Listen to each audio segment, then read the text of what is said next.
দেখুন আমার একটাই কথা, দেখুন আমাকে কেউ যদি, যেমন শঙ্করদা নিজে চিন্তা করেছেন যে আমাকে লাগবে উনি বলছে আমাকে লাগবে দিলীপ, তুমি আমার হয়ে কাজ করে দাও আমাকে, এটা তো আমি শঙ্করদার হয়ে কাজ করবো। আমাকে কালকে যদি গৌতম দা এসে বলে যে দিলীপ তোমাকে কাজ করতে পারে, আমি করবো। আমি নিজে কোথাও জানি বলেন, আমি ওইভাবে নিজে আমি উপযাচক হই না কারণ শেয়ারটার জন্য একটা কথা কি হয়, যেটা মানুষ তো দেখুন আমি একটা দল করি, তো আমি একটা দলের বিশ্বাসী, কিন্তু দল যখন আমাকে না ডাকবে তখন আপনি কি করবেন? কিছু তো বদমাশি করতেই হয়, আমি বদমাশি করবো। তো তার ফলে ডাক হচ্ছে এখন যে না দিলীপ বর্মনের দরকার আছে, ডিমান্ড আছে দিলীপ বর্মনের। দিলীপ বর্মন তো একা কিছু না, দিলীপ বর্মনের ম্যান পাওয়ার কথা আছে, ওটাকে দেখছে দল। এখন যখন বুঝছে যে না দিলীপ বর্মনের কাছে অনেক লোক আছে, ভোট আছে, তাই দিলীপ বর্মন ডাকছে, নাহলে দিলীপ বর্মনকে এখন দিলীপ বর্মন অনেক বাজারে পড়ে আছে, কাউকে ডাকছে। গৌতম দা ডাকবে বলে মনে হয়? সেটা তার ব্যাপার, এটা ওনার ব্যাপার, এটা আমি ব্যক্তিগতভাবে কিছু বলতে পারবো।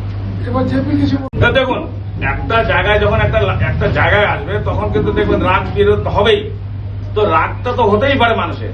তো সেই জায়গাটাতে রাগটা এখন দাদা দাঁড়িয়ে আছে, দাদা যদি বলে ভাই আমার জন্য করতে হবে, তো দাদার সঙ্গে তো দাদাই হবে না।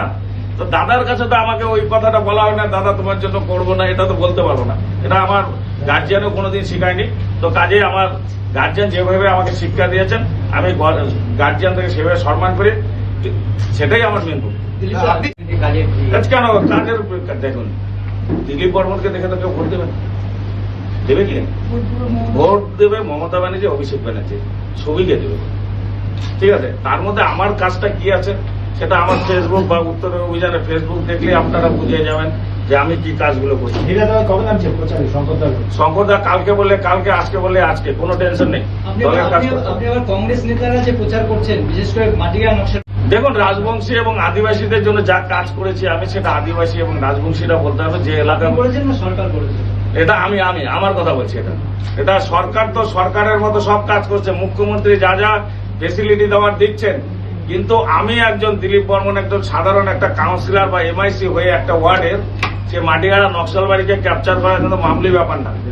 তো সেখানে কিন্তু আমি আমার চেষ্টায় এবং আমার অনেক বন্ধু বান্ধব আছে তাদের সহযোগিতায় সেই এলাকার মানুষকে মেডিকেল ট্রিটমেন্ট থেকে আরম্ভ করে, ব্লাডের থেকে আরম্ভ করে, কারো মেয়ের বিয়ের থেকে আরম্ভ করে, কারো যে কোনো অসুবিধা, কলকাতাতে পেশেন্টকে পাঠানোর থেকে আরম্ভ করে আমরা করেছি। সেই যেমন মেডিকেলের দিক থেকে আমাকে রফিকুল ইসলাম যেভাবে সহযোগিতা করে, আমি দেখুন যারা আমাকে সহযোগিতা করে তাদের নাম বলতে আমার কোনো অসুবিধা বোধ হয় না, কারণ হচ্ছে আমি সিদ্ধারা হীন না, কিন্তু আমার সিদ্ধারাটা সোজা আছে, তাই আমি সবার নামটা বলতে আমার কোনো অসুবিধা হয় না।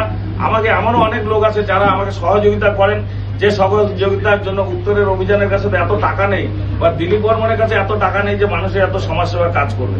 তো মানুষের সহযোগিতায় এই কাজগুলো হয়েছে, তাই আজকে দিলীপ বর্মনকে সবাই চেনে।